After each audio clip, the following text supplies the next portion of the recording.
ہم کریں گے ہر مظلوم کی حمایت۔ السلام علیکم ناظرین، میں ہوں حورین فاطمہ اور آپ دیکھ رہے ہیں حمایتی نیوز HD چینل۔ نظر ڈالتے ہیں آج کی اہم خبر پر۔ Press release. ضلع کشمور پولیس کی کامیاب کارروائی۔ 7 سالہ مغوی پٹھان بچہ بازیاب۔ کشمور پولیس کا تھانہ گھیل پور اور حاجی خانشر کی حدود میں ریڈ آپریشن میں کامیابی مل گئی۔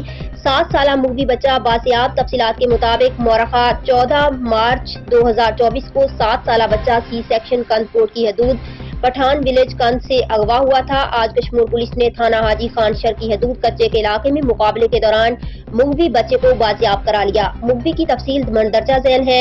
ایاز احمد پٹھان ولد اللہ نور پٹھان تھانہ حاجی خانشر کے حدود میں خفیہ اطلاع پر پولیس نے کچے کے علاقے میں کارروائی کی۔ پولیس اور ڈاکو کے درمیان فائرنگ ہوئی۔ ڈاکو مغوی بچے کو چھوڑ کر فرار ہو گئے۔ کشمور پولیس کا علاقے میں ناکہ بندی سرچ آپریشن کا سلسلہ جاری۔ کشمور پولیس مغوی بچے کو بحفاظت اپنے ورثاء کے حوالے کر دیا گیا۔ ترجمان کشمور پولیس سرفراز حسین کی رپورٹ۔ مزید خبروں اور اپڈیٹ سے باخبر رہنے کے لیے دیکھتے رہیں حمایتی نیوز HD چینل۔